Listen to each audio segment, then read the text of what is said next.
وبياخدني بالحضن وبيقول لي مبروك علينا وعلى مصر. قلت له ياه الدرجه دي؟ قال لي لا المعالجه حلوه جدا جدا والمهندس طارق عايز يبارك لك. ودخلت والمهندس طارق بارك لي، ومن هنا ابتديت فجاه لقيت نفسي متحاوط بمجموعه ايجابيه جدا، سواء كان الله يرحمه المهندس طارق صيام ولا الاستاذ محمود شميس. ومصدقين فيك وعاجبهم شغلك وحابيني وحابين الشغل. قالوا لي اكتب حلقه اولى، فرحت كاتب الحلقه الاولى والله ما كان في ملاحظه. قالوا لي اكتب الثانيه، كتبت الثانيه ما كان في ملاحظه، اكتب الثالثه، كتبت الثالثه. قالوا لي بقى تعالى بقى ايه الاستاذه شيرين عادل المخرجه احنا بعتنا لها 3 حلقات وقرت وعاجبها جدا وعايزه تبقى معانا وعايز تقعد معاك. قعدت مع استاذه شيرين، طبعا انسانه جميله جدا وفنانه. وبصي كل فريق العمل بتاع العار ده للامانه. وبرده في الحلقه الثالثه قالوا لي مصطفى شعبان قرا ومتحمس وعايز يقعد معاك. كل فريق العمل بتاع المسلسل ده احتضنوني احتضان جامد جدا، وما شفتش من حد فيهم غير كل ايجابيه على مدار ال 30 حلقه اللي انا كتبتهم. والملاحظات كانت قليله، وحتى لو في ملاحظات فكانت ملاحظات ايجابيه وكلها بتدفع الموضوع لقدام. وعملت المسلسل كتبته ونزل. انا ما كنتش متخيل خالص ان هو هينجح النجاح ده كمان. انا قلت ايه اهو بدايه برضو ايه ككتابه يعني بكتب يعني. لا بس نجح قوي، وبعدين نجح كمان مع اجيال ما شافتش فيلم العار. يعني الصغيرين في وقتها اللي كان عندهم 15 سنه 13 سنه المسلسل كان مكسر الدنيا معاهم وبيتابعوه كله. والاغنيه كمان وما تنسيش الاغنيه بتاعت تقول له الاكل الحرام يخاف دي لحد النهارده بتتذاع لغايه دلوقتي مشهوره. فنجح جدا. فالمسلسل ده اداني مسؤوليه جامده جدا، لان انا بعد المسلسل لقينا نفسنا بنروح بقى ندوات وتكريمات ومش عارف ايه. انا واحد جديد جدا يعني ما شفتش الحاجات دي قبل كده. فجاه الاقي نفسي على منصه وناس بتسالني وبمسك ميكروفون وبرد. لقيت الموضوع لا ده احنا بنعمل حاجه مهمه ومؤثرين في الناس. فقلت لا ده الموضوع بقى ايه مش عمليه بقى واحد بيعمل عمل كده اكل عيش ولا لا، ده موضوع فن، وفن له رساله، والرساله دي فعلا بتوصل وبيبقى لها صدى جامد. فانت لازم تبقى محاسب قوي في اللي هتعمله بعد كده. فحتى هم بعد كده بقى خلاص بقت الشركه في بيني وبينهم بقى خلاص عشره وعايزين نعمل التاني. طب تعالى نعمل التاني. عرضوا عليا افكار، عرض عليا تركيبات. قلت لهم بصوا انا مش عايز ادخل في دايره السوق اللي ممكن تاكلني. انا عندي مشروع فني، عايز طالما عملت العار ونجحت بيه كده عايز اعمل حاجه بنفس المستوى. ما ينفعش اعمل العار وبعديها بشويه الاقي نفسي عامل حاجه توقعني. قالوا انت عايز تعمل ايه؟ كان عندي بقى ساعتها حدوته اسمها ابن بلد اللي هي عملناها ادم بعد كده بتاعت تامر حسني.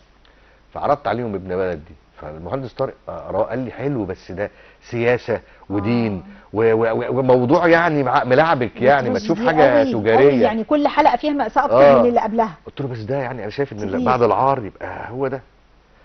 فقال لي طب هنشوف بقى لان مش عارف انا مين ده نجيب مين. مش يعني تامر حسني ما كانش في الفكره؟ لا تامر حسني كان لسه مش موجود في الفكره. يعني انت حطيت الاول فكره المسلسل وبعدين انا كانت عندي الفكره. لا الفكره كانت عندي من الاول. الفكره كانت عندي وعرضتها على شركه الانتاج. وبعد كده تامر كان شاف مسلسل العار وبعت لي تهنئه رساله هناني على طب ايه رايك قبل ما ندخل في مسلسل ادم لان الكلام عنه كتير نشوف مشهد من العار؟ ماشي نشوف مشهد من العار. قبل ما نتكلم على ادم، والد حضرتك كان بيتابع معاك اي حاجه في المسلسل يسالك من بعيد كده ولا شافه زي الجمهور؟ لا يعني في اول لما عملت الملخص طبعا بعد ما خلصته عرضته عليه. بس واثناء الكتابه بتاعه الملخص لا خالص انا قفلت على نفسي وما قلتلوش حتى انا بعمل ايه. بعد ما خلصت لان انا دايما انا ووالدي على فكره في الشغل بنختلف. مش نفس التفكير؟ لا بنختلف جدا جدا جدا يعني ممكن نزعل من بعض بجد؟ اثناء ما نعرفش نتكامل في العمل. فانا كان ليا دايما رايي وهو له رايه وهو له مدرسته وهو شايف ان هو اللي بيقوله هو الصح. فبالتالي انا مش عايز برضو طول الوقت ان ايه طب انا هنفذ اللي انت هتقوله ولا هعمل اللي انا حاسه. فعشان كده ايه قلت لا انا مش هطلب مش هقول له حاجه ولا هعرض عليه حاجه. انا هعمل اللي انا حاسه وهعرضه عليه زي ما بعرض على كل الناس. تمام. قال لك بس لا كان رد فعله حلو جدا بعد المعالجه. قال لي برافو عليك. وعجبه فكره ان انتوا يعني بعد الصفقه مش ما انتهتش انهم بقى لا ما دي كانت مطروحه قدامه واحنا قاعدين. كان موافق عليها كان شايفها ممكن تعمل تكمله حلوه للحكايه. تمام. نروح بقى لادم لان انا تصورت وناس كتير ان ادم ده تفكير ما بينك وما بين تامر حسني يلا نعمل عمل اتعمل العمل ده. لكن كلامك كده لا خالص. لا هو كان قصه عندي اسمها ابن بلد زي ما بقول لحضرتك وعرضتها على الشركه والشركه استحسنتها يعني، بس شافت ان الموضوع شائك شويه، وقالوا لي طب هنشوف، بس كان عندنا مشكله مين اللي يعمل الدور. فبعد حوالي 3 4 شهور كده من العرض عليها الفكره عليهم، لقيتهم بيقولوا لي ده تامر حسني احنا في تواصل بيننا وبينه، وعايزين نعمل معاه مسلسل، وهو موافق يعني يعمل معانا حاجه وعايز يشتغل، بس مش لاقيين فكره. تمام. فرشحناك انك انت تكتب، فقال طب اوكي انا ما عنديش مانع، يا ريت نقعد مع بعض ونتكلم. وهو كان شافك من العار؟ كان شاف العار وبعت لي رساله عليه تهنئه عليه، وانبسطت جدا من رسالته، بس خلاص يعني ما فيش بيننا وبين بعض اي تواصل شخصي يعني. تمام. لحد ما جاء الفكره بتاعت الميعاد اللي الشركه قالت تقعدوا مع بعض ونشوف ممكن نطلع بايه.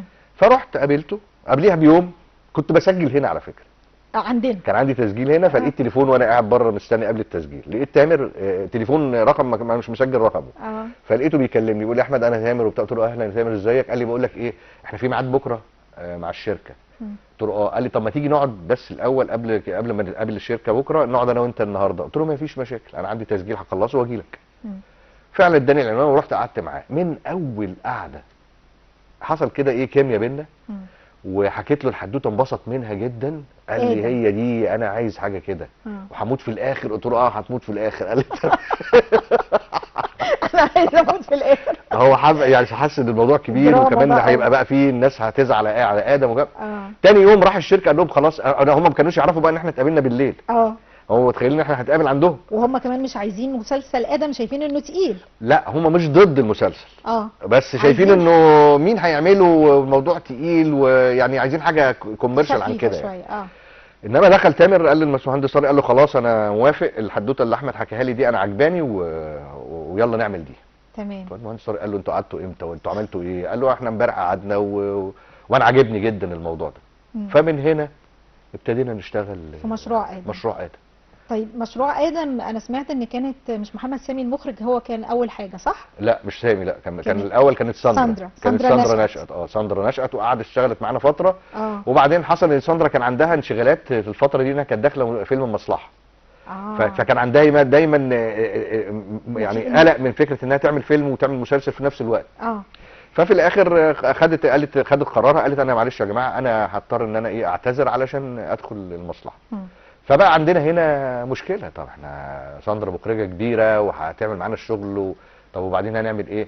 فانا اعرف محمد سامي من فتره قبل المسلسل، وتامر عارف محمد سامي كويس. تمام. فلقيت تامر بيقول لي محمد سامي، قلت له والله بص انا ما عنديش مانع. بس ده اول حاجه دراما لمحمد سامي، صح؟ اول مسلسل طويل. اول مسلسل قبل كده كانت اغاني كان عامل اغنيه لهيفاء وهبي، واظن كان اغاني يعني، كان كليبات وحاجات كده.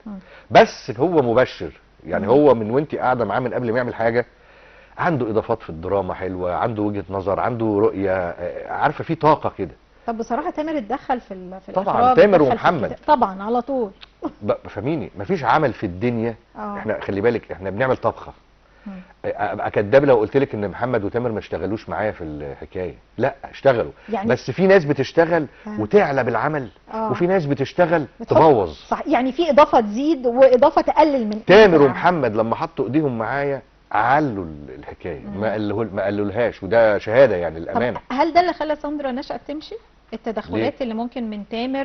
لا لا لا لا, لا ما اظنش، لانه عادي. ما اصل خلي بالك، ما هو تامر ده مش تامر او اي حد، اي نجم هيجي يمثل، هو في الاخر لازم يصدق برضه معاكي انت. ما هي التدخل ده مش غلاسه منه.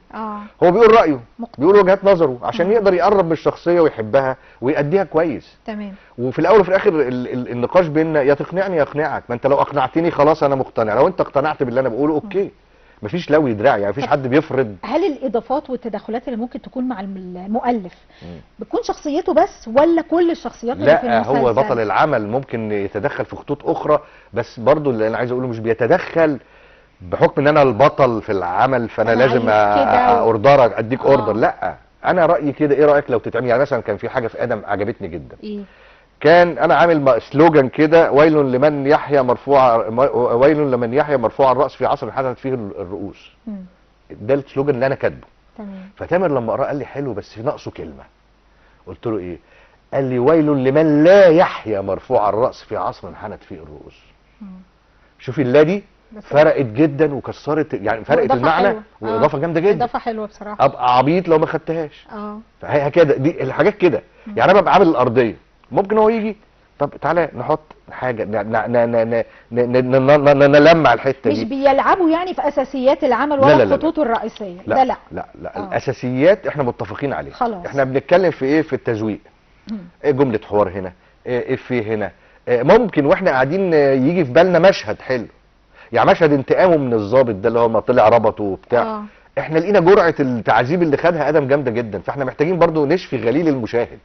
فجت في بالنا طب الله يا جماعه ده لازم ادم برضو يبقى فيه له مشهد مع الضابط يربطه وبتاع. فده مثلا كان وليد اللي قدمها ماجد المصري، اللي كان اللي قدمها ماجد المصري لما طلع ربطه، هو ما عملش حاجه انه ربطه وقعد يهزق فيه شويه وطلع وسابه مشي. ماجد المصري من اول مسلسل لاخره ما سابش حد في المسلسل لما ضربه. طبعا ده شويه ده ضرب المخرج. يعني في مشهد ضرب المخرج يعني كله مضروب. يعني مثلا بقول لك بص، كان ليه الفريق عمل حلو، كانت الناس كلها عندها طاقه ايجابيه والناس كلها عندها اخلاص للعمل وللقصه وعايزه تطلع احسن حاجه. فعشان كده ربنا كرمنا ونجحنا والناس حبتنا. طب لما انت تعمل اول عمل زي ما قلنا كده كسر الدنيا تكسير حلو، العار، وبعد كده دخلت بادم وانت شغال مع النجوم ونجوم السوق في وقتها ولغايه دلوقتي ما زالوا نجوم. بعد كده دخلت كمان بخطوط حمراء واحمد السقا وياسمين صبري لا احمد السقا كان معاه يسرى اللوزي كانت يسرى اللوزي في خطوط حمراء. ايوه لما كان ظابط برضه صح. انا دخلت واحد تاني في الموضوع ده اللي بعده. فبرضه دخلت في مسلسل برضو كسر الدنيا مع الحمد لله. الحمد لله.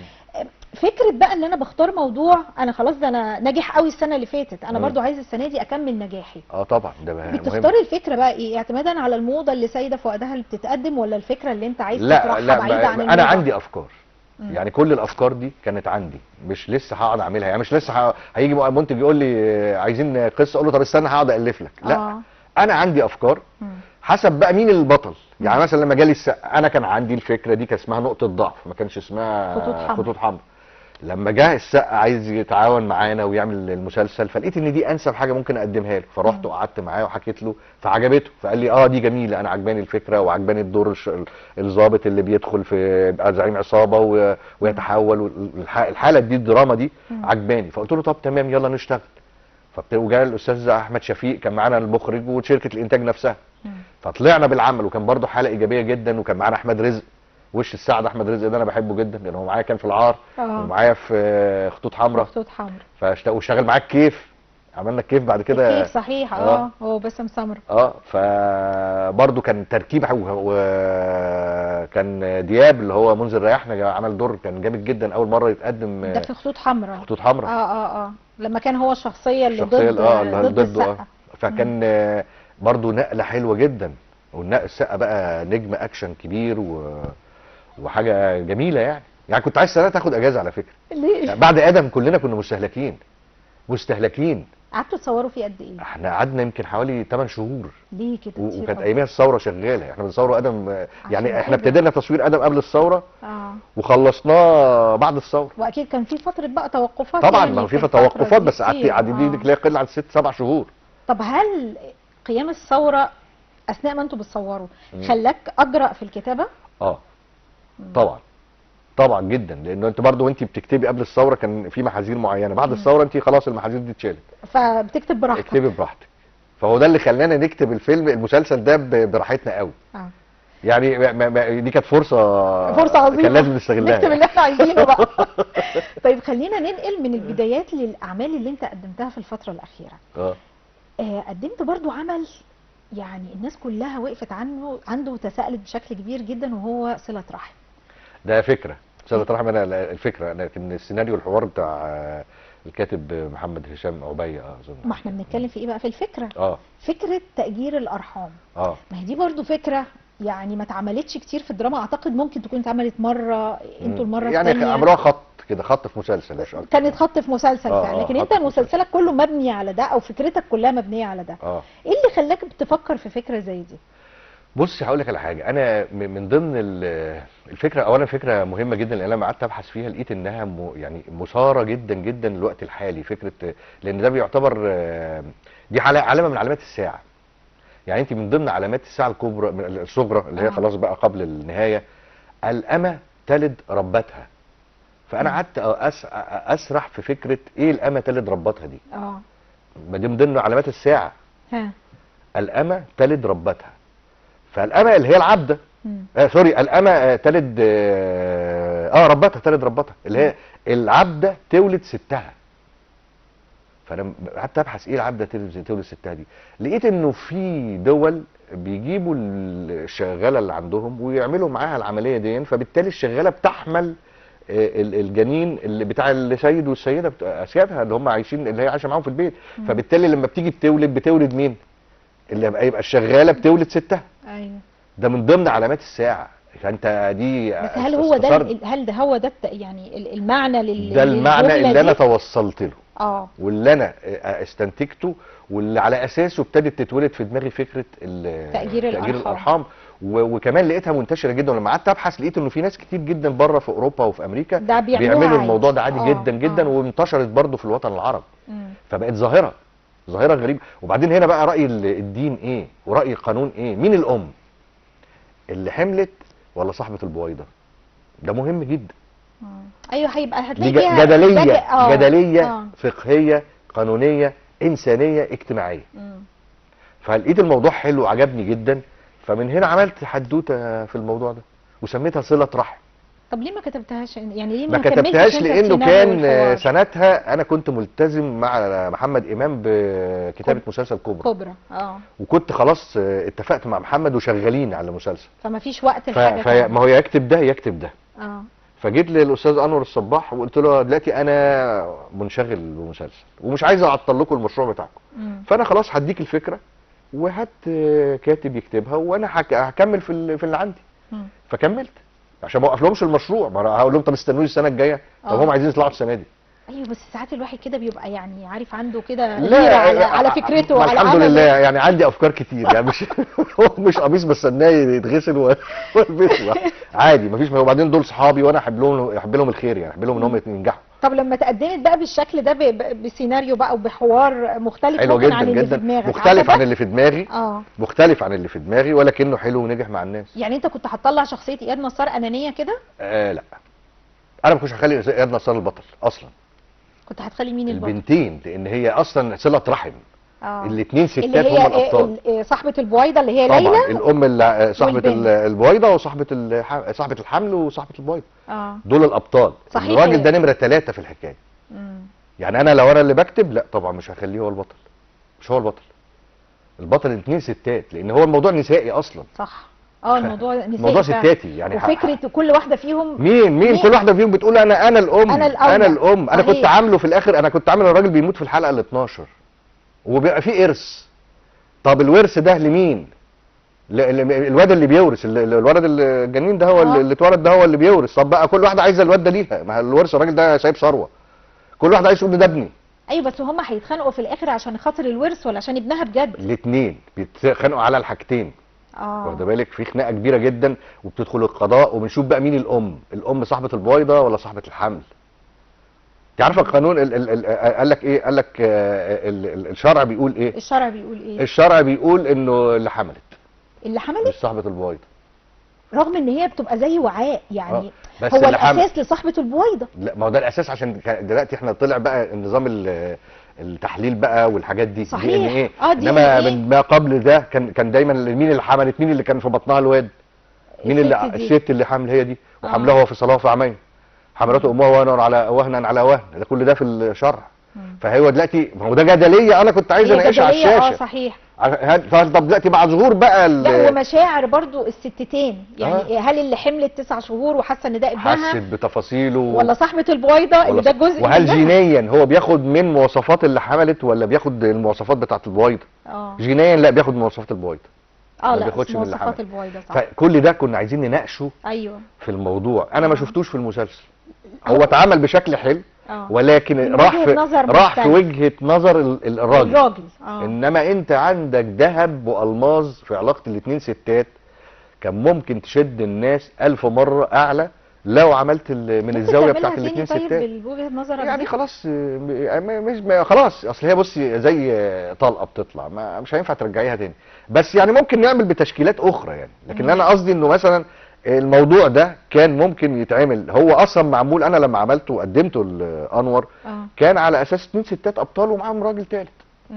بس ظروف السوق بقى بتبقى محتاجه، مثلا انا عايز بطل، يعني هيبقى في صعوبه ان انا اجيب بطلتين، فانا عايز بطل او هيبقى ابيع بيه. فخلاص البطل جه، فالبطل ما يقول لك انا مش هبقى طيشه بقى في المسلسل يا جماعه، انا يعني انا بقى بطل وفي اتنين هم اللي اعملوا لي دور مهم. ايوه، في النهايه المسلسل كنت تحسه كله حواليه وحواليه رغباته. ما ايوه بقى عشان هو بقى غرض البطل كله رايح لشخصيه. طيب بس هو اسمه صله رحم، ايه دخل الراجل برساله رحم؟ هو صله رحم يا عم. بس انت مديهم الفكره بالاسم ده. الاسم حلو قوي. بص اصل انت اول ما تسمعه تقول صله رحم، يعني زي اللي احنا بنقولها بقى صله رحم يعني. لا ما هو صله رحم هو لكن كله. لما تشوف المسلسل تعرف الاسم لا رايح لفين بالظبط. رايح في الحته دي. رايح في الحته دي. ما هو كان ده البلوف بتاع الحكايه. فبس هو حلو، موضوع حلو، والحمد لله المسلسل نجح والناس استقبلته كويس جدا، والفكره كانت لامعه يعني بشكل لطيف الحمد لله. طيب انت يعني سبت واستغنيت عن كتابه الفكره العظيمه بتاعتك، لان انا شايفه انها فكره عبقريه جدا، واشتغلت في كوبرا مع محمد عادل امام، وشخصيه برضو وموضوع مختلف. بس في بعض الناس قعدوا يقولوا ان هو المسلسل فيه من المشبوه شويه، في من كل حاجه. ايوه انا هقول لك، هو انا هضحك. في من كل حاجه. في فعلا. بصي يعني التيمات دي، ايوه طبعا. ايوه الله، انا لما انا محمد واحنا قاعدين بنتكلم قال لي بص احنا هناخد من ابوك شويه وناخد من ابويا شويه وهنعمل حدوته اجتماعيه سوري اكشن كوميدي. احنا هدفنا ايه؟ هدفنا نمتع الناس ونعمل اكشن وسسبنس وكوميدي. تمام. احنا من اول صراحه احنا ما بنعملش، ما بقولكيش بعمل اليازه. ده مسلسل تسليه انترتينمنت، عايز اشد الناس وابسطهم من اول حلقه لاخر حلقه. انا عارف التارجت بتاعي وانا داخل، فخلاص انا هعمل ده. حتى لو هديكي اجزاء من المشبوه، هديكي اجزاء من البيضه والحجر، هديكي، انا عايز اخليكي تفتكري النوستالجيا دي وانت شغاله معايا في المسلسل. بس بعملها لك، هل انا بكررها لك ولا بديكي اضافه جديده وبديكي افيهات جديده؟ بس انت عارف ان انت شغال انت ومحمد ان احنا في تيمات. طبعا امال احنا يعني حاجات بابايا وحاجات بابايا مخدرات يعني. طبعا عارفين ان احنا بنعمل ده، بس احنا عارفين حدودنا. وعارفين ان احنا هناخد من الحاجات دي، ولكن احنا عارفين في الاخر ان احنا هنوصل لشكل تاني ان شاء الله هيعجب الناس، والحمد لله ده اللي حصل، انه الناس كلها انبسطت جدا. والاول كان في اول ما المسلسل نزل قال لك ايه ده عامل البيضه والحجر، ده عامل دجال عشان بس الاعلان نزل فيه الكام لقطه دي. لا هو مش عامل كده، هي رحله كوبرا، ده الشاب اللي بيتحدى كل العناصر اللي ضده ولحد ما بيوصل لانه في الاخر بيحقق اللي هو عايزه. وقالوا كمان في شبه من مسلسل عادل امام المشهور في التلفزيون، احلام الفتى الطائر. ايوه بالظبط، احلام الفتى الطائر. بقول لك ايه، هو عادل امام ومحمود ابو زيد دول مش اساطين في الفن؟ طبعا. طب الناس دي لما عملت الحاجات دي كلت مع الناس ولا ما كلتش مع الناس؟ يعني دي تيمات مضمونه ولا تيمات مش مضمونه؟ مضمونه طبعا. طيب احنا ليه ما العبش على تيمه مضمونه وانا عايز اعمل مسلسل تجاري انترتينمنت في رمضان؟ وده اللي حصل لما عملنا كده، المسلسل بقى توب 1. طب لو حد خد فكره من الافكار اللي انت قدمتها في مسلسلاتك مش هتزعل؟ لا عادي. هزعل ليه؟ مش انا عملتها؟ خلاص انا طلعت بيها والحمد لله وانبسطت والناس شافتها، ما تاخدها ايه يعني انت عادي انك تاخد فكره من حد او حد ياخد فكره منك؟ ما لا مانع، ايه المشكله؟ بس هتعملها ازاي؟ هتعملها ازاي؟ العبره بالمعالجه وتفاصيل الاعداء. يعني حتى لما يحصل نزاع ما بين واحد يقول لك انا ده واخد فكرتي، بيقيسوها ازاي؟ يقول لك ايه؟ العبره بالمعالجه وتفاصيل الاحداث. حتى لو نفس الفكره. طب ما هو روميو وجولييت اتعملت 20,000 مره. كل واحد بيعالجها بطريقه. واخده بالك؟ يعني مثلا حبيبي دائما واخد من روميو وجولييت، هل اقدر اقول ان حبيبي دائما هو روميو وجولييت؟ لا.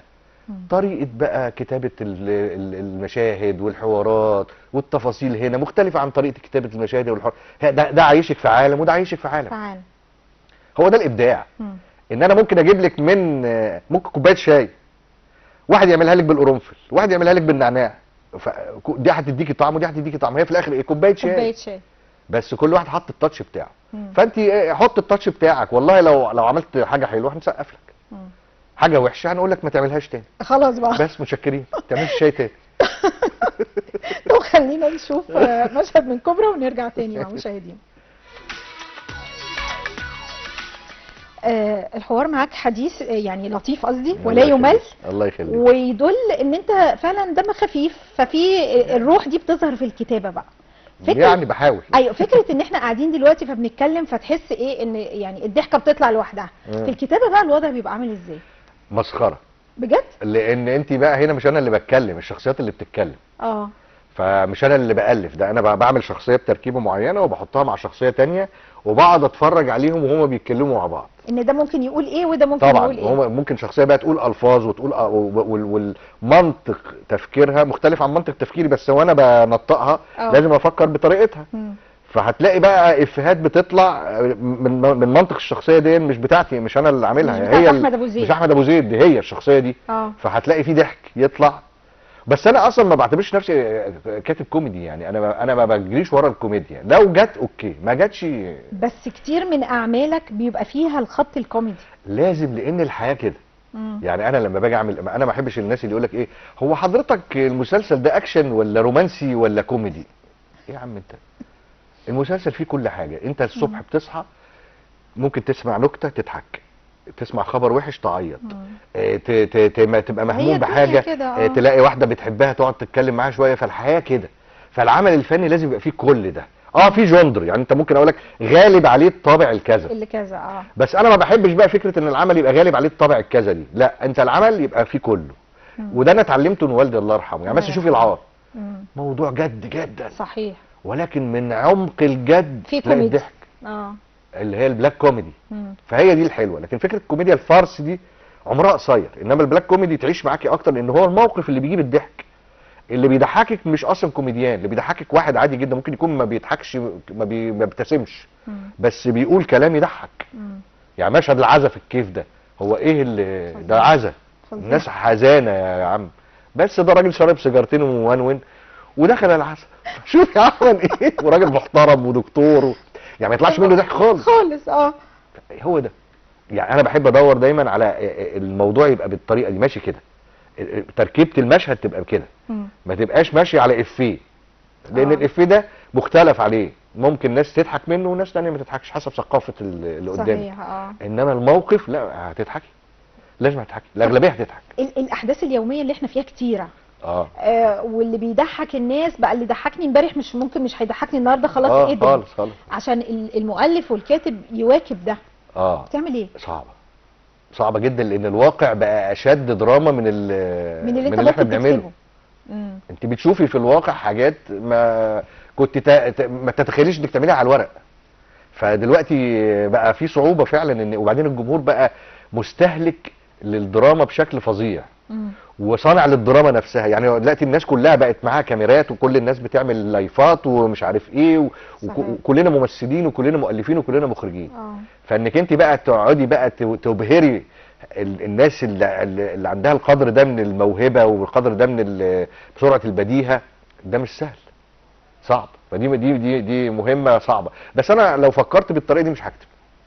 فانا بمتص اللي حواليا من كل التفاصيل، وبعدين بقى بطلع ده. ربنا بيوفق بقى في انك انت على الورق بتطلعي، يعني ما بقاش محاسب او ده انا الافيه اللي سمعته النهارده ده عايز احطه، مش لا، انا خلاص بقى هو جوه، دخل جوه، هيطلع في الوقت المناسب في المشهد المناسب مع الناس المناسبه.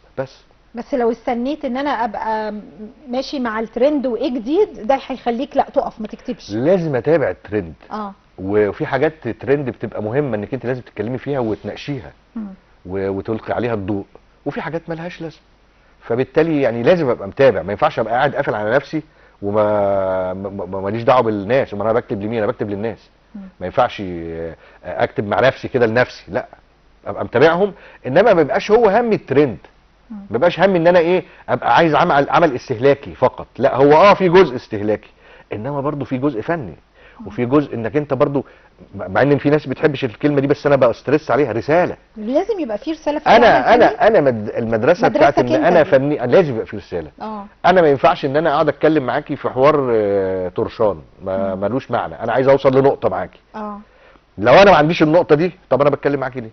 ما اكلمكيش. صحيح. اتكلم معاكي ليه طيب؟ وهقنعك بايه وتقنعني بايه؟ ما خلاص احنا ما فيش نقطه عايزين نوصل لها، قاعدين بنرغي يعني.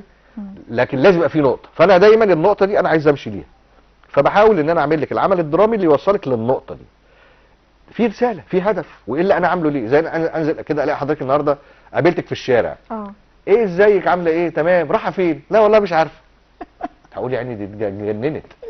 اكيد اتجننت، ما هو مش مش عارفه عارفه هي رايحه فين. يعني يا اما رايحه النادي، يا رايحه البيت، يا رايحه الشغل، يعني واحد نازل من بيته رايح يا اما زهقانه وبلف. اه انما مش عارفه، دي مأساة.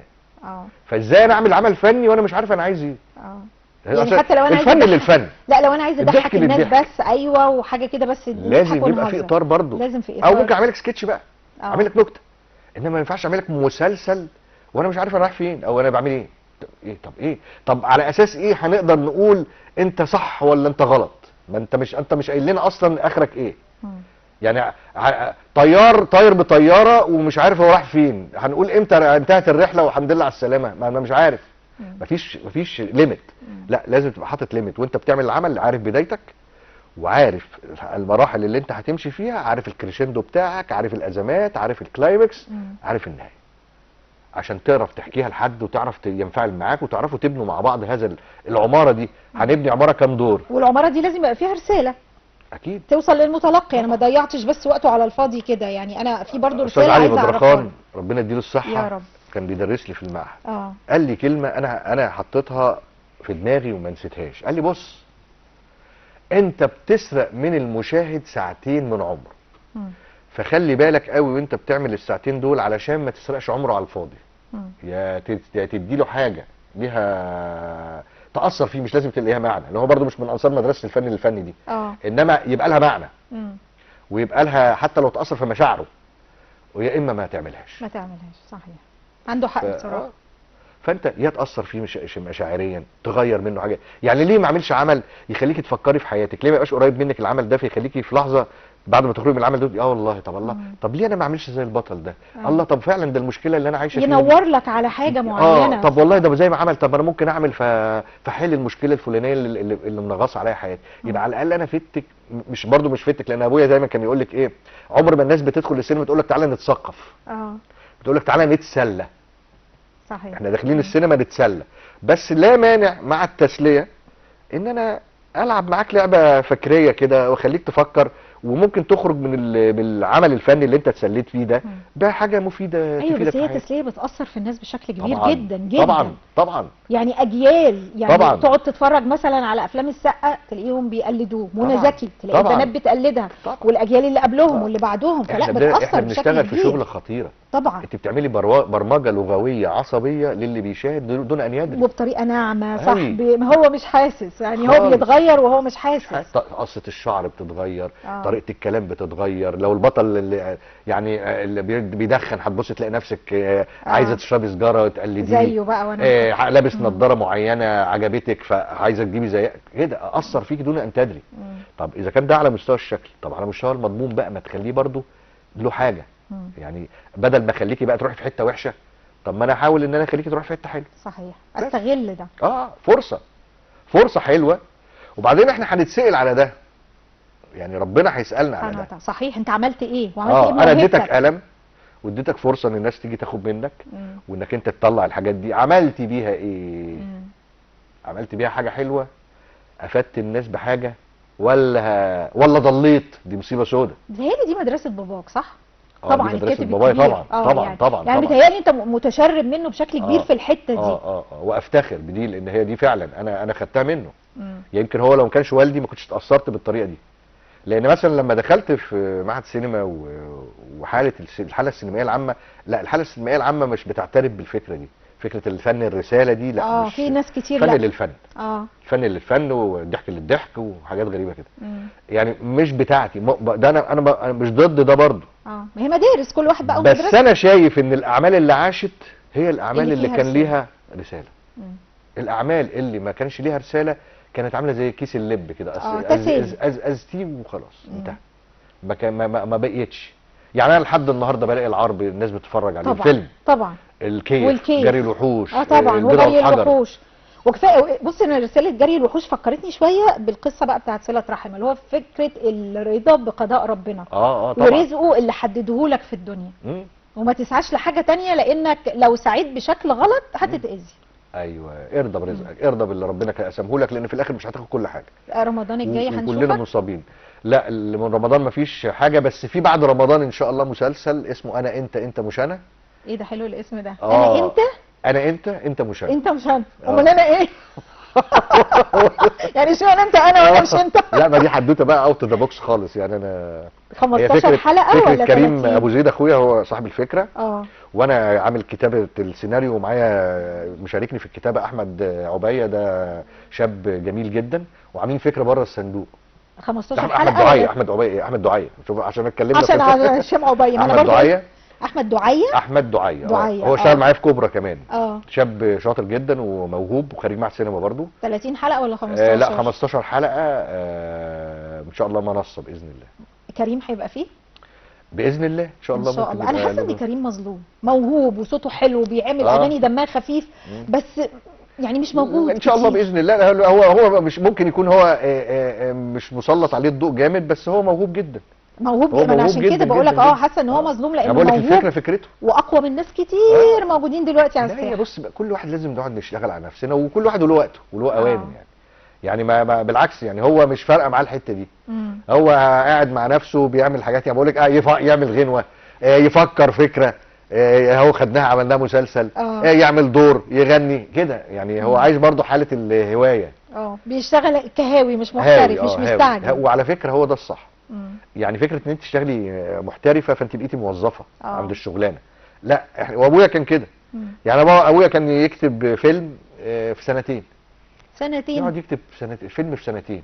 يقرا كتب، رسائل دكتوراه براحته. عشان يكتب، يقعد مع دكاتره، مع محامين، عشان في الموضوع. يعني مثلا جري الوحوش ده قعد فيه 2.5 سنين، قرا فيه رسائل دكتوراه بالهبل في حته الانتيريور لوب والمش عارف ايه والحاجات دي. يقعد مع دكاتره في الفقه عشان يتكلم على فكره رزق الانسان، عشان يعمل حاجه حلوه. بس في الاخر عمل حاجه عايشه. شوف مثلا البيضه والحجر نفس الحكايه. يقرا حاجات ويقعد مع دجالين، ده يروح يتكلم مع دجالين ويفتحوا له الفنجان وبتاع ويقعد يتقبلهم ويشوفهم. شفت له حوار بيقول راح المقابر وقعد مع واحد صوابعه طويله برافو عليك صح. ايوه شفت له حوار. شعره اسود من هنا وشعر ابيض من هنا. ابيض صحيح، كان مع صفاء السعود. يعني ده هو هاوي. هو حتى نفسه بيقول لي انا بتعامل مع الحكايه ان انا هاوي يعني. انا انتاج ابويا كله 26 فيلم فقط 26 فيلم و3 مسرحيات ومسلسل اذاعي ومسلسل بس عشان بيشتغل زي ما انت قلت كده بضمير وبتفاصيل، فكل الاعمال اللي قدمها لغايه دلوقتي بمتعه وضمير. هو بيشتغل بمتعه وضمير، مش فارقه معاه بقى هندخل امتى واصل الحق اصل رمضان جاي واصل الممثل الفلاني طلباته كذا. احنا مالناش دعوه بالكلام. هو انا بكتب يا باشا، والعمل بينادي على صاحبه، بينادي على منتجه، بينادي على ممثله، بينادي على السينما اللي هتعرضه. ماليش دعوه بكل التفاصيل دي.